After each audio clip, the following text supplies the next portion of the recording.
राम राम राम राम राम राम राम राम राम नारायण नारायण।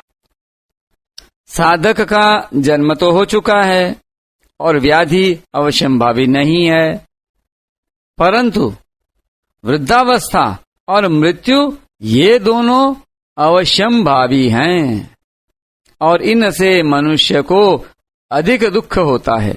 इसलिए यहाँ जरा मरण मोक्षाय कहने का तात्पर्य है कि भगवान का आश्रय लेने वाले भक्त जरा और मरण दोनों से मुक्त हो जाते हैं, अर्थात उनको शरीर के रहते हुए वृद्धावस्था का भी दुख नहीं होता और गति के विषय में भी दुख नहीं होता कि मरने के बाद हमारी क्या गति होगी।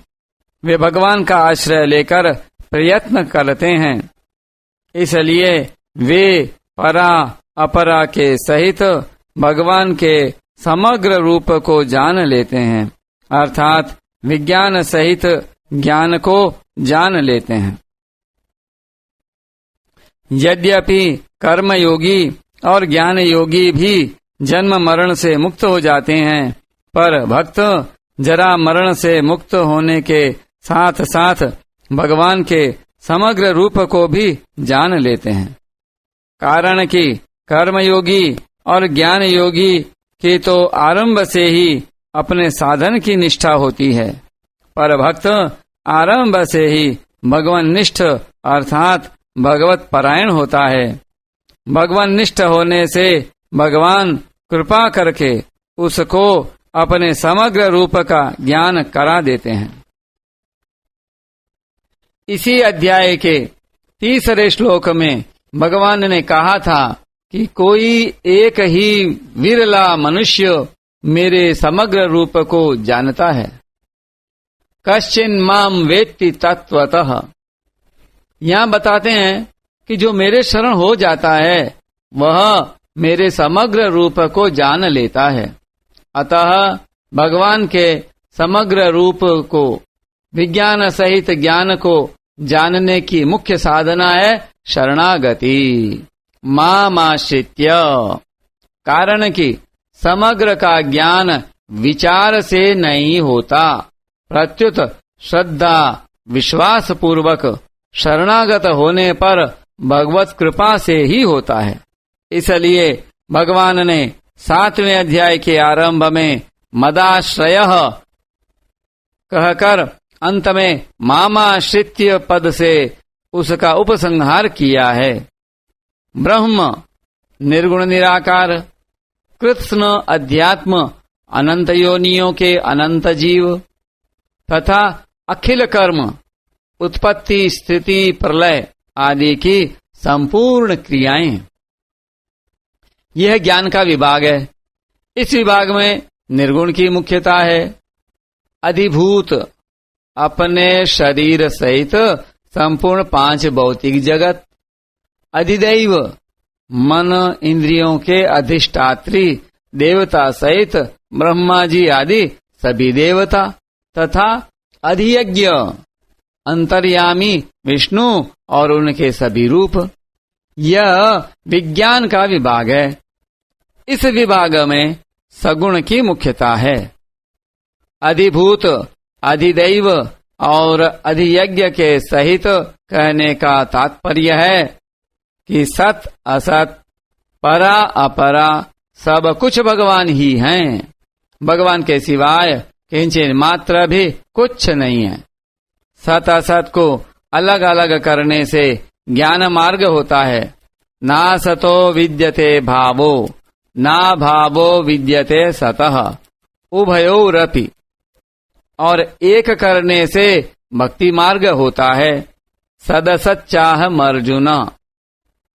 ब्रह्म की बात पहले 5वें अध्याय में 13वें से 26वें श्लोक तक कही गई है।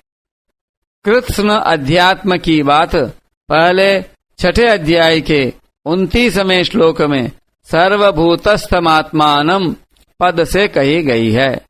अखिल कर्म की बात पहले चौथे अध्याय के 18वें, 23वें और 33वें श्लोक में क्रमशः कृत्स्न कर्म कृत, कर्म समग्रम और सर्वम कर्माखिलम पद से कही गई है। अभाव कर्म का होता है, आत्मा या ब्रह्म का नहीं। न्याय में आता है कि किसी वस्तु के भाव का ज्ञान जिस इंद्रिय से होता है उसी इंद्रिय से उसके अभाव का और जाति का ज्ञान भी होता है। अतः मनुष्य जिस ज्ञान से कर्मों को जानता है, कर्म चाखिलम, उसी ज्ञान से कर्मों के अभाव को अर्थात अकर्म को भी जानता है। कर्मण्य कर्म यह पश्येत, ब्रह्म, आत्मा और अकर्म तीनों एक ही हैं, ऐसा जानना ही ते ब्रह्म तद विदुः कृत्स्न मध्यात्मम कर्म चाखिलम पदों का तात्पर्य है। कर्म सीमित है, कर्म से व्यापक अध्यात्म है और अध्यात्म से व्यापक ब्रह्म है, परंतु माम समग्र उस ब्रह्म से भी श्रेष्ठ है, क्योंकि ब्रह्म के अंतर्गत तो समग्र नहीं आता, पर समग्र के अंतर्गत ब्रह्म आ जाता है। अध्यात्म के साथ कृत्स्न शब्द देने का तात्पर्य है जिनको भगवान ने अपनी परा प्रकृति बताया है, वे अनेक रूप से दिखने वाले संपूर्ण जीव। कर्म के साथ अखिल शब्द देने का तात्पर्य है जिनके फलस्वरूप जीव अनेक योनियों में और अनेक लोकों में जाता है। वे शुभ अशुभ संपूर्ण कर्म, परंतु ब्रह्म के साथ कृत्स्न या अखिल शब्द न देने का तात्पर्य है कि ब्रह्म अनेक नहीं है, प्रत्युत एक ही है। गीता में भगवान ने दो निष्ठाएं बताई हैं, कर्मयोग और ज्ञान योग। ये दोनों ही निष्ठाएं लौकिक हैं, लोकेस्मिन् द्विविधा निष्ठा, परंतु भक्ति योग अलौकिक निष्ठा है। कारण कि कर्मयोग में क्षर संसार की प्रधानता है और ज्ञान योग में अक्षर जीवात्मा की प्रधानता है। क्षर और अक्षर दोनों ही लोक में हैं। द्वाविमौ पुरुषौ लोके क्षरश्चाक्षर एव च। इसलिए कर्मयोग और ज्ञान योग दोनों लौकिक निष्ठाएं हैं, परंतु भक्ति योग में परमात्मा की प्रधानता है जो क्षर से अतीत और अक्षर से उत्तम है। इसलिए भक्ति योग अलौकिक निष्ठा है। भगवान के समग्र रूप में ब्रह्म, अध्यात्म तथा कर्म, इनमें लौकिक निष्ठा, कर्मयोग तथा ज्ञान योग की बात आई है और अधिभूत, अधिदैव तथा अधियज्ञ, इनमें अलौकिक निष्ठा भक्ति योग की बात आई है। अध्यात्म से ज्ञान योग और कर्म से कर्म योग लेना चाहिए।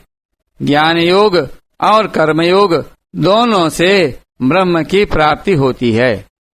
भक्ति का प्रसंग होने से यहाँ भगवान ने ज्ञान योग और कर्म योग का विस्तार से वर्णन नहीं किया।